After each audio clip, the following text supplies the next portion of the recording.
আসসালামু আলাইকুম। উপন্যাস অবরুদ্ধ নিশীথ পর্ব ৪৩। লেখনীতে তেজস্মিতা মর্তজা। বিয়ের কম বেশি ৬ মাস পর অন্তু প্রথমবার হামজার কাছে ভার্সিটি যাবার অনুমতি পেয়েছিল। একদিন জয় সঙ্গে নিয়ে কিছু বই কিনে দিয়েছে, আর এরপর আবার অনুপস্থিতি ও বিস্তর পড়ালেখার ঘাটতি পড়ে গেছে। জয় কোথাও গেছে, তার কত কাজ থাকে চারদিকে। কবির ড্রাইভিং করতে করতে হঠাৎই বলল, ভাবি, একটা কথা বলুন, আপনি কি আমারেও ঘেন্না করেন? আর কাকে কাকে করি? কবির থম্মত খেলো একটু, পরে বলল, জয় ভাইয়ের ওপর আপনার ঘেন্না আছে আমি জানি, ভুল জানেন। কবির চৌকিতে পেছন ফিরে তাকালো। অন্তুর অভিব্যক্তি নির্লিপ্ত। আপনি খুব অদ্ভুত, তাই নাকি? কবির আবার তাকালো একবার। অন্তু বলল, সামনে তাকিয়ে ড্রাইভিং করুন, নয়তো দুজনেই সোজা পরকালে পৌঁছে যাব। কবির একটু লজ্জিত হাসলো। আমি কত বেয়াদবি করছি আপনার সাথে? ও কিছু না, ক্ষমতার দাপটে কত কিছু করে লোকে, ওসব আমাদের ধরতে আছে নাকি? ধরে কত খেসারত গেল দেখেছেন? আপনি কিছু করেননি, করেছে আপনার ক্ষমতা। আর আপনার ক্ষমতা কি কে জানেন তো? কবির অবাক হয়ে যাচ্ছিল নতুন করে। এই নারীটির জন্য তার খারাপ লাগে। ব্যাপারটা খুব অদ্ভুত, তবু সত্যি। যেদিন জয় নারীটির সম্মানকে মানুষের মাঝে হরিণ লুটের মতো বিলিয়ে দিচ্ছিল, সেদিনও কবিরের এক অদ্ভুত জ্বালা উঠেছিল বুকে। আবার এটাও সত্যি, সে জয়কে অন্ধের মতো ভালোবাসে, কিন্তু জয় খারাপ কাজ করলে তার খারাপ লাগে, তবু বাধা দেয় না। ভার্সিটির ফটকের সামনে গাড়ি থামিয়ে দ্রুত এলো কবির গাড়ির দরজা খুলে দিতে। অন্তু নিজে দরজা খুলে নেমে বলল, এসব আনুষ্ঠানিকতা দেখাবেন না আমার সঙ্গে, আমি বিশেষ কেউ নয়। আগে যেই ভার্সিটি পড়ুয়া এক সাধারণ মেয়ে ছিলাম, আজও তাই আছি। কোনো পাপিস্টির ঘরের বউ হওয়াটা সম্মানের নয়। কবির মাথা নিচু করে আস্তে করে বলল, আমি ক্লাস শেষে নিতে আসবেন। অন্তু ভেতরে চলে গেল। কবিরকে দেখে ছেলেরা এগিয়ে এলো, জয় আমিরের খোঁজ চাইল। কবির তাকিয়ে দেখল অন্তুকে। পরাগের সামনে 4 জন কর্মকর্তা বসা, 2 জন কনস্টেবল দাঁড়িয়ে আছে। আজিম মালিথা জিজ্ঞেস করলেন, আপনার ভাইয়ের প্ল্যান কি ছিল? আউটডোর। দেশের বাহিরে আছে? না, প্ল্যান তাই ছিল। তাহলে এখন? বেঁচে নেই হয়তো। একে অপরের দিকে তাকালো। বেঁচে নেই মানে মরে গেছে। ইয়ার্কি মারছেন? পরাগ হাসলো। রিমান্ডে বসে কেউ ইয়ার্কি মারে না। ওকে মেরেছে কে তা তো বলতে পারি না। পারেন না? পারবেন। কত না পারা হয়ে যায় এখানে। পরাগ চুপ রইল। তাহলে এটা কিভাবে বলতে পারেন বেঁচে নেই? না থাকারই কথা। আপনি শিওর? ওরকমই। হাসলো কর্মকর্তারা। আজিম অদ্ভুতভাবে মাথা দোলালেন। মানুষ যে কোনো বিষয়ে 2 শর্তে নিশ্চিত থাকে। এক, সে ঘটনাটা নিজে চোখে দেখলে, 2 কাজটা সে নিজে করলে। পরাগ নির্বিকার বসে রইল। আজিম হাসলো। আপনার ক্ষেত্রে প্রথমটা হবার চান্স নেই, কারণ আপনি সেই রাত থেকেই আমাদের হেফাজতে। হাত থেকে রক্ত পড়া অবস্থায় আপনাকে আটক করা হয়েছে। এখন বাকি থাকে দ্বিতীয়টা। পলাশ রাজগরকে আমি মেরেছি, সেটা তো আপনি বলবেন আমাদের। না, তা বলবো না। কেন? মিথ্যাচার হবে। উঠে দাঁড়ালেন আজিম। নাটক পছন্দ না আমাদের। হেয়ালি সোনার চাকরি করি না আমরা। পরাগ হাসলো। এমন আরও কত কিছুই করেন যেসবের চাকরি করেন না আপনারা, বরং সেসব চাকরির দায়িত্বের বিরোধ। এটাও শুনুন না হয় স্যার, ভালোই তো। পরাগের ঘাড় বরাবর একটা বুটের লাথি পড়ল। মনে হলো গলার কোনো শিরা বুঝি ছিঁড়ে গেছে। চোখ অন্ধকার হয়ে এলো। যা জিজ্ঞেস করা হয়েছে তার জবাব দে বাইঞ্চোদ। পরাগ অল্প হাসলো। দাঁত নড়ে গেছে কয়েকটা, মাড়ি ফেটে নোনতা রক্ত গাল ভরা, গিলতেও ঘেন্না লাগছে। তবু গিলে ফেলে হাসলো। ওকে মারার কারণ ছিল আমার কাছে, তবে আমার থেকেও জোরালো কারণ থাকা মানুষের তো অভাব নেই পলাশের। তাই আমার চান্সটা মিস গেল। ঘরের শত্রু বিভীষণ। তোর মতো ছোট ভাইয়েরা কি জন্মাই রাবণদের পেছনে আঙুল দেওয়ার জন্য রে? ওরা হাসলো। পরাগ মাথা নিচু করে আলতো হাসলো। তা দেখা গেল না। থু করে থুতু ফেললু। থুতুর সাথে রক্তের ভাগ বেশি। চুল মুঠো করে ধরে মুখ তুলল অফিসার। ঘাড়টা মট করে উঠল পরাগের। অফিসার বলল, চান্স মিস যায়নি। হয়তো তুই হাতে মারিসনি, কিন্তু মার্ডারকে সার্বিক সহায়তা করতে পারিস। কে মেরেছে তার নাম বল। যে মেরেছে সেই সেদিন পলাশকে উদ্ধার করেছে। এখন বুঝতে পারছি, সেদিন ওগুলো পলাশের লোক ছিল না, ওরই শিকারী ছিল। আমি নিশ্চিত এমনই হয়েছে। পরাগ মনে মনে প্রশংসা করলো কর্মকর্তার আন্দাজ ও বুদ্ধির। তবু আফসোস, এইরকম বুদ্ধি জায়গা মতো প্রয়োগ করে না। পরাগকে চুপ থাকতে দেখে হতাশ হয়ে শ্বাস ফেলে ক্লান্ত হয়ে বসলো অফিসার। প্লাস তুলে নিয়ে পরাগের ডান হাতের তর্জনী আঙুলে ঠেকিয়ে বলল, বলে দে, টর্চার করার বিশেষ শখ নেই আমাদের। সেদিন দুজন কর্মকর্তার স্পটে মৃত্যু হয়েছে। শুধু নামটা বল, ধরে গরম তেলে ভাজবো ওই বাস্টার্ডের বডিটারে। পরাগ চুপ, নখের মাথায় প্লাস বাঁধিয়ে একটানে নখটা তুলে আনলো আঙুলের মাথা থেকে। আর্তনাদ করে উঠল পরাগ, শরীরটা বেঁকে এলো। এর চেয়ে মরণ ভালো। শরীরের যন্ত্রণায় মাথাটা ঝিমিয়ে আসছে। তার মাটাকে পলাশ কোথায় যেন লুকিয়েছে। ভয় ছিল পুলিশের কাছে সব গটগটিয়ে বলে দেবে। পরাগের চোখের সামনে ভেসে উঠল সালমার মুখটা। সে মাকে ভালোবাসে খুব, এমন নয়, তবে মা তাকে ভালোবাসে। যখন পরাগ মোস্তাকিন বনে ছিল তখন রোজ কল করে খবর নিত। ঢাকায় থাকতেও তাই। সে যখন পলাশের পাপের দায়ে জেল খেটেছে, সালমার অনুরোধে রাজন আজগর জামিন করিয়েছে পরাগের। অফিসার বলল, যা, তুই মনে মনেই তার নামটা নে, আমি শুনে নিচ্ছি। বল, উচ্চারণ কর তো একবার, কর কর, দেখি তোর মনের কথা শুনতে পাই কিনা। পরাগ চোখ বুজে অল্প হাসে, মনে মনে বারবার উচ্চারণ করে, জয় আমির হামজা, জয় আমির, জয় আমির, হামজা হামজা হামজা। অফিসার এবার নতুন পদ্ধতি অবলম্বন করলো। আলপিন দিয়ে পরাগের নখের ভিতর এলোমেলো খোঁচা দিতে লাগলো। নখের নিচের মাংসের সাথে থেকে আলাদা হয়ে উঠেছিল নখগুলো। রক্তে ভরে উঠল হাতটা পরাগের। এতে সে অজ্ঞান হবে না বোধ হয়। মরবে না, তবে প্রতি মুহূর্তে মরবে। নাম বল। পরাগ নিশ্চুপ। পরাগকে সেলের ছাদের হ্যাঙ্গারে উল্টো করে ঝুলিয়ে দেয়া হলো। এক মুহূর্তে সমস্ত দেহের রক্ত মাথা মুখ ভরে করল। শ্বাস নিতে পারা যায় না এই অবস্থায়। হৃদযন্ত্রে রক্তের ঘাটতি, অক্সিজেনের ঘাটতি। পুরো শরীরে রক্ত চলাচলে বিঘ্ন, শরীরটা অসাড় অবশ। অফিসার আবার বলে, নামটা বল, ছেড়ে দিব এখনকার মতো। পরাগ হাত দুটো মাটির দিকে ঝুলে পড়ায় মাংসপেশিতে কঠিন টান লাগছে। দেহের সমস্ত ভর জড়ো হচ্ছে নিচের দিকে, সহ্যের মাত্রা ছাড়াচ্ছে। পরাগ জানে তার মৃত্যুদণ্ড হবে। তার জীবনে পাপ ও দৃশ্যমান পাপের মতো দেখতে ভুল বোঝাবুঝি কম নয়। জয়ের নাম বলায় কোনো সমস্যা ছিল না তার, কিন্তু জয়ের কাজ ফুরোয়নি এখনো। ও জয় কাজবাজ সেরে মরুকগে, পরাগের কি? জয় বাঁচতে চাইলে তাকে মারতে চাওয়া যেত। ও বেটা কখন জানি নিজেই আত্মসমর্পণ করবে। পরাগের নাম বলতে ইচ্ছে করছে না, সে বোধ হয় জ্ঞান হারাচ্ছে। তাহলে তো সোনাই সোহাগা, যন্ত্রণা থেকে সাময়িক মুক্তি। চোখটা বুজে এলো, আস্তে আস্তে চেতনা লোপ পাচ্ছে তার। অন্তু রিক্সা থেকে নেমে দৌড়ে বাড়িতে ঢুকলো। এতটা অস্থির ও চঞ্চল তাকে দেখা যায় না। কবির দৌড়ে গিয়ে ভাড়া পরিশোধ করলো। এখনো সময় বাকি কত, ফিরে এসেছে অন্তু। রিমি ও তুলি ছুটে গেল। অন্তু জয়ের মতো জগ উঁচিয়ে ধরে ঢকঢক করে ঠিক জগের অর্ধেকটা পানি খায়। এরপর ধপ করে বসে চেয়ারে। তুলি ঝাঁকালো অন্তুকে, এই মেয়ে, কি হয়েছে? ভয় পেয়েছো? কেউ কিছু বলেছে? রাস্তায় কি হয়েছে? রিমি বসে পড়ল অন্তুর কোল ধরে। আরমিন, কিছু বলছেন না কেন? কি হয়েছে? অন্তু চট করে হাসলো, তা অদ্ভুত দেখালো। আব্বুর কথা মনে পড়ছিল, মনে হচ্ছিল বাড়ি ফিরলেই আব্বুকে পাবো, তাই দৌড়ে এসেছি। দুজনের কাছে খুবই বেমানান ও অবিশ্বাস্যযোগ্য লাগলো কথাগুলো। অন্তু অনেকক্ষণ ধরে গোসল করলো সেদিন। বাথরুমে জয়ের ৩-৪টা ভেজা লুঙ্গি পরে আছে। এভাবে ৩-৪০০ হয়ে গেলেও নতুন কিনে এনে পড়বে, তবু ধুয়ে দেবে না। এই কাজটা তরু করত, কখনো সাহানা। বিয়ে হয়ে এসে বউ ভাতের দিন রিমিকে জয়ের লুঙ্গি ধুতে হয়েছিল। ভিজে পড়ে থেকে থেকে পিচ্ছিল হয়ে গেছে লুঙ্গিগুলো। অন্তু ধুয়ে দিল। গোসল শেষ করে জোহরের নামাজ শেষে দীর্ঘ হলো তার মোনাজাত। মহান প্রতিপালকের কাছে হাত তুলে অনেকক্ষণ বসে রইল, কিন্তু কাঁদল না, ঠোঁট নাড়ল না। তিনি অন্তর্যামী, তার কাছে আহাজারি করার কি? বান্দার ভেতরের রক্তক্ষরণ তিনি দেখেন। বড় ঘরে পাহারা নিযুক্ত করা হয়েছে, সবগুলো দরজাপথে লোক মোতায়েন হয়েছে। অন্তু ফিরে এলো, সেদিন দুপুরে খেলো না। অন্তুর ভেতরে একটা সন্দেহ জেগে উঠেছে। হামজা তাকে হঠাৎই ভার্সিটিতে যেতে দেবার অনুমতিটা ঠিকঠাক লাগছে না।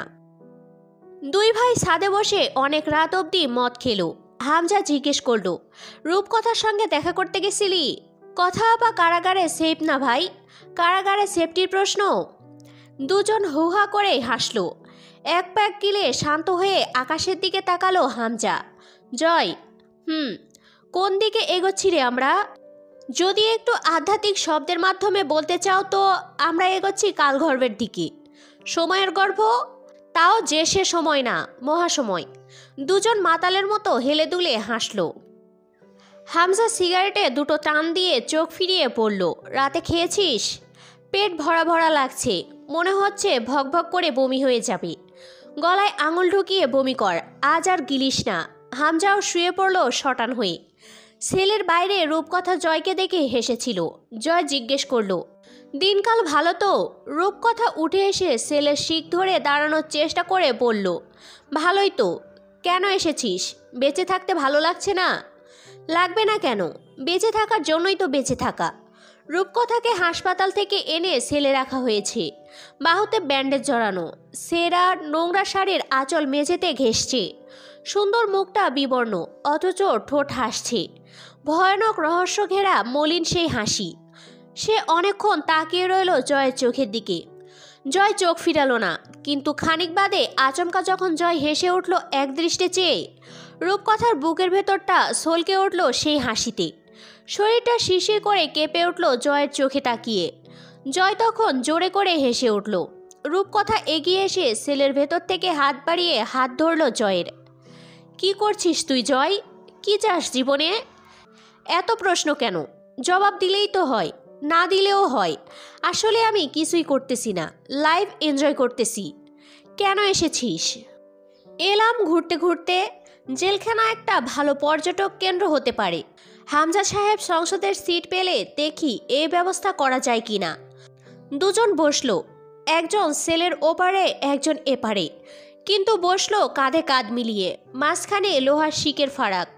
রূপকথা আচমকাই বলে, তোর কি আমাকে দেখে কষ্ট হচ্ছে জয়?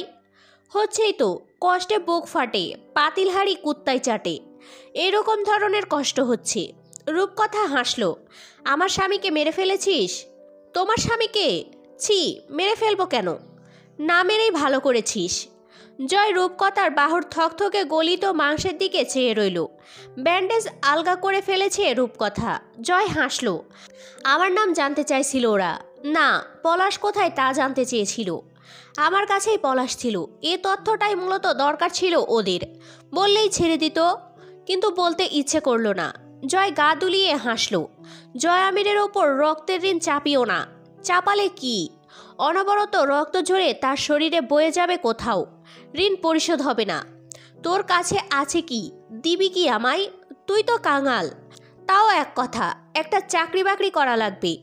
সামনের পথ বেকার বলে বদনাম ঝাড়ছ? মানবিকতার অভাব। খানিক চুপ থেকে রূপকথা বলল, কয় খণ্ড করেছিস রে? মনে নেই এক্স্যাক্ট, কম বেশি 4-5। জয় আর দাঁড়ায়নি, চলে এসেছিল। টান টান হয়ে শুয়ে আকাশ দেখতে ভালোই লাগে, কিন্তু চোখ মুখ ঘোলা হয়ে আসছে। হ্যাংওভার ধরেছে, মাথার নিচে হাত। আকাশের দিকে তাকিয়ে গান ধরল জয়। ইট গামলায় ইট বানাই, চৌদিকে ভাটা সাজাই, মাঝখানে আগুন জ্বালাইয়া দিল গো, ভেতরে পুড়িয়া সারা, মাটি হইয়া যায় অঙ্গারা। এখন আমি কি করি উপায়? হামজা নিচে গেল, প্রেশার বেড়েছে বোধ হয়। মদ্যপান নিষিদ্ধ তার জন্য। ঘরে ঢুকে দেখল রিমি শুয়ে আছে। তাকে দেখেও উঠল না, কথাও বলল না। মাথা ঝিমঝিম করছে, ঘরে শুতে ইচ্ছে করছে না। ইচ্ছে করছে দূরে কোথাও জঙ্গলে গিয়ে রাতটা কাটিয়ে আসতে। জয় ঘরে এলো 2টোর দিকে। অন্তু বসে আছে মেঝেতে। জয় দেখেও না দেখার মতো গিয়ে ধূপ করে শুয়ে পড়ল। অন্তু কিছুক্ষণ পর ডাকলো, আপনার সঙ্গে কিছু কথা আছে। চুপ থাক, ঘুমাচ্ছি আমি। যা, কথা পরে টরে, এখন বলাটা দরকার। মুখ বন্ধ রাখ শালি, মাথা ধরেছে খুব, ঘুমাবো আমি। অন্তু বসে রইল। তখন 2টো বাজছিল রাত। জয় ঘন্টা 2-1 মরার মতো ঘুমালো। 4টার দিকে উঠল। অন্তু বসে আছে ওভাবেই। বিরক্ত হয়ে বলল, কি কথা কও? জয়নাল আমির আপনার চাচা না? ছোট চাচা বলেছিলাম আমি। জাবেদ আমির থিওরিটিক্যাল আমার বাপ। বড় চাচার নাম কি? জয় ভ্রু কুঁচকে ফেলল। ভার্সিটিতে গিয়েছিলে? গিয়েছিলাম। অন্তু জয়ের এমন অলৌকিক আন্দাজ শক্তিতে একসময় ভীষণ অবাক হতো। এখন হয় না। মনে হতো জয় আধ্যাত্মিক ক্ষমতা জানে। মানুষের মন ও পারিপার্শ্বিক ঘটনা সব তার আয়ত্তে। জয় লাফিয়ে নামলো খাট থেকে। জিন্না আমিন নামের কারো কথা বলেছে ওরা? অন্তু বিস্ময়ে ভ্রু জড়ালো। নিজস্ব জিন পোষেন নাকি? জয় মাথা নাড়ল দুপাশে। অভিজ্ঞতা বেশি। ততটাও বোধহয় বেশি না যতটা চতুর আপনি। আমার বাপের বড় ভাইয়ের ছেলে জিন্না আমির। জয় আচমকা শক্ত হলো। কারা আইছিল? কয়েকজন। কি বলল? মুরসালিন মোহনকে ছেড়ে দিতে বলেছে, তাহলে জিন্না আমিরকে ফেরত দেবে ওরা। জয় খানিক চুপ থেকে থেকে মাথা ঝাড়া মেরে হাসল। জিন্নাকে গুম করেছে আজ 2.5 বছর। বেঁচে আছে কিনা সন্দেহ। খানকির বাচ্চারা এখনো নাম ভাঙিয়ে খাইতে চাই। শুয়োরের বাচ্চাদের কে বোঝাবে জয় আমির গু খায় না? তার নাম কয় নাই? আনসারি মোল্লা বোধ হয়। সাথে আর কে কে ছিল? অন্তু কথা বলল না। গভীর চোখ দুটোই জীবনের কাতরতা বারান্দার অন্ধকারে চেয়ে রইল। জয় বলল, তোমাকে কি বলেছে? কাঠের পুতুলের মতো বলল অন্তু, আপনাকে বুঝিয়ে বলতে বলেছে। নয়তো আমার ভাবি আর আম্মু ও সাথে আমাদের বাড়িও পেট্রোল ঢেলে পুড়িয়ে দেবার কথা জানালো। জয় হেসে উঠল। তো ঘরওয়ালি, তোমার প্রাণপ্রিয় ধর্মীয় গোষ্ঠীর আগ্রাসী ব্যাপার স্যাপার কেমন এনজয় করলি? বুঝতে পারি না আমি এসব। দৃষ্টিকোণ বদলাতে থাকে এক এক সময়। আমি রাজনীতিকে বুঝতে চেষ্টা করছি, অথচ পারছি না। জয় হো হো করে হাসল। রাজনীতি বোঝার মতো বিষয় নয় সিস্টার। এটা একটা নীতি, দ্যাটস মিন পলিসি। ওটা মেনে চলতে হয়, ব্যাস। বুঝতে গেলে হারিয়ে যাবে, কুল পাবে না। কেমন পলিসি? Bloody diplomatic policy. ওদের 3 জন প্রধান নেতাকর্মীর শাস্তির রায় কার্যকর হয়েছে। ওরা যুদ্ধাপরাধী, মানবাধিকার বিচারে সাজা পাচ্ছে। তাতে কি? ওরা ছাড়া আর কেউ নেই? ওরাই কেন? কারণ ওরা বিরোধী দলের সাথে জোট করেছে তাই। ওরা নিজেদের বক্তব্যে আমাদের সরকার ও শাসন ব্যবস্থার ভুলগুলো ধরিয়ে দেয়, মানুষের মাঝে সেসব কথা পৌঁছায়। তাই নাকি অন্য কারণ? মুরসালিনও কি তাই? মুরসালিনের বাপেরা ছিল মোল্লার বংশধর, ধর্মের প্রতি দুর্বল। কিন্তু ও মূলত বিরোধী দলের চামচা। আবার ধর্মীয় দলের ওপরেরও ব্যাপক টান। সে হিসেবে চামচা তো আপনিও। জয় তাকিয়ে রইল। অন্তু হাসল। ক্ষমতাসীনদের পেছনে লেজ নাড়ানো গাঢ় চামচামি। ওরা বরং হিম্মতদার, যারা ক্ষমতা না থাকা সত্ত্বেও লড়ছে। 2014-তে যেটুকু লাফিয়েছে, আর 2015-এর শুরুতে 3-4 মাস যা আগুন জ্বালানো অবরোধ করেছে, এরপর তো ওরা ডাউন। ঘরওয়ালি, তুমি হিজড়াদের সঙ্গ দিচ্ছ, ওরা মরে ভূত সব। সঙ্গ আমি কারোরে দিচ্ছি না। আমি শুধু চাইছি ওদের মুক্তি দিন। ওরা অপরাধ করেনি। আর কিছু বলতে পারছি না, কারণ আমি রাজনীতি বুঝতে চেষ্টা করছি, সবই বুঝতে পারছি না মোটেই। ওরা বড়শির আগায় ঝুলন্ত টোপ, মাছ ছিপে ওঠা না অবধি ছাড়তে পারি না। ওরা এমনিতেও দুর্বল, থেমে গেছে সেই কবে। তবু এখনো ওদের দলের লোক দেদারসে কারাগারে যাচ্ছে, মামলা খাচ্ছে। আর কত? অন্তত বাচ্চাগুলোকে মুক্তি দিন। জয় মেঝের ওপর টান টান হয়ে শুয়ে পড়ল। অন্তু খাটের সাথে হেলান দিয়ে বসে পড়ল। কেন করছেন এসব বলুন তো? জয় কিছুক্ষণ চোখ বুজে শুয়ে রইল। ফজরের আজান শেষ হলো। ওরা যুদ্ধাপরাধী, মানবাধিকার বিরোধী কর্মকাণ্ড করা জঙ্গি গোষ্ঠী, যারা মুক্তিযুদ্ধের বিপক্ষে আর পাকিস্তানিদের পক্ষে কাজ করেছে সে সময়। একজন রাজনৈতিক কর্মী হিসেবে ওদের ঘেন্না করাটা নিয়ম, আর তাতে ক্ষমতা হাসিল হয় খুব সহজে, কি বলেন? জয় হাসল। ওটা হামজা ভাইয়ের জন্য, আমার ওসব কিছু না। অথচ আপনি নিজেকে কতন পর্যায়ে নিয়ে দাঁড় করিয়েছেন, যেখান থেকে ফেরার পথ নেই। মেরে ফেলবে? মৃত্যু আপনার জন্য নয় জয় আমির, মৃত্যু তাদের জন্য যারা মৃত্যুকে ভয় পায়। মৃত্যু অন্তত আপনার শাস্তি হতে পারে না। জয় নিঃশব্দে হাসল কেবল, কিচ্ছু বলল না। আজ আমাকে ভার্সিটিতে যেতে দেওয়া হয়েছিল, কোনো বিশেষ ব্যাপার নাকি? কি করেছেন ওদের সঙ্গে? জয় দুপাশে মাথা এই ব্যাপারটাকে সাইড করে মাথা নেড়ে ভ্রু উঁচিয়ে গম্ভীর কণ্ঠে জিজ্ঞেস করল, তোমার কি হয়েছে? অন্তু তাকালো জয়ের দিকে। তাদের দুজনের নীরব এই বোঝাবুঝির মাঝে যে অসীম বিরোধ, তার কোনো পরিণতি নেই।